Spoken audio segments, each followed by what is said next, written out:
যুক্তরাষ্ট্র ভারতীয় টেক্সটাইল পণ্যের সবচেয়ে বড় বাজার। দেশটিতে বছরে $10 বিলিয়ন বেশি মূল্যের পণ্য রপ্তানি করে নয়াদিল্লি।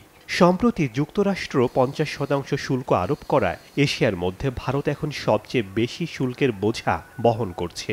এর জেরে দেশটির বড় 3 শহরের টেক্সটাইল ও পোশাক কারখানাগুলো ইতোমধ্যে উৎপাদন বন্ধ করে দিয়েছে বলে জানিয়েছে দ্য ইন্ডিয়ান এক্সপ্রেস।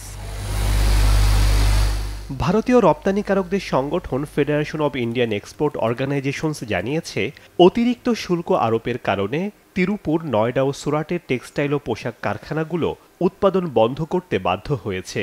কারণ খরচ বেড়ে যাওয়ায় প্রতিযোগিতা ধরে রাখা কঠিন হয়ে পড়েছে।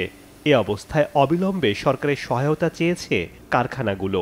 এদিকে ভারত সরকার এখনও এ বিষয়ে আনুষ্ঠানিক কোনো প্রতিক্রিয়া জানায়নি।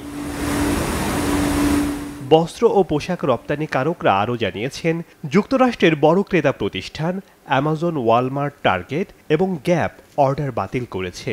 কারণ তারা অতিরিক্ত খরচ ক্রেতাদের উপর চাপাতে চান না, তাই পণ্যের দাম কমাতে বলেছেন। ভারতের গণমাধ্যম দ্য ওয়ার্ল্ড জানিয়েছে, নতুন শুল্ক কাঠামোয় বোনা ও নিট পোশাক সবচেয়ে বেশি ক্ষতিগ্রস্ত হবে। পাশাপাশি অন্য টেক্সটাইল খাতও মারাত্মকভাবে ক্ষতিগ্রস্ত হতে পারে। বিশেষজ্ঞরা মনে করছেন, 2025-26 অর্থ বছরে যুক্তরাষ্ট্রে ভারতের পণ্য রপ্তানির মূল্য আগের বছরের তুলনায় 40-45% কমে যেতে পারে।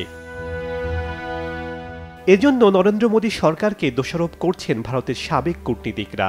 দেশটির পররাষ্ট্রমন্ত্রী এস জয়শঙ্কর ট্রাম্প প্রশাসনের দ্বিতীয় মেয়াদে বিষয়টি যথাযথভাবে সামলাতে ব্যর্থ হয়েছেন বলে মনে করছেন তারা। সাবেক পররাষ্ট্র সচিব বিবেক কাটজু বলেছেন, এ বিষয়ে ভারতের জনগণের কাছে মোদী সরকারের জবাবদিহি করা উচিত। শেখ সাদি মারজান, সময় সংবাদ।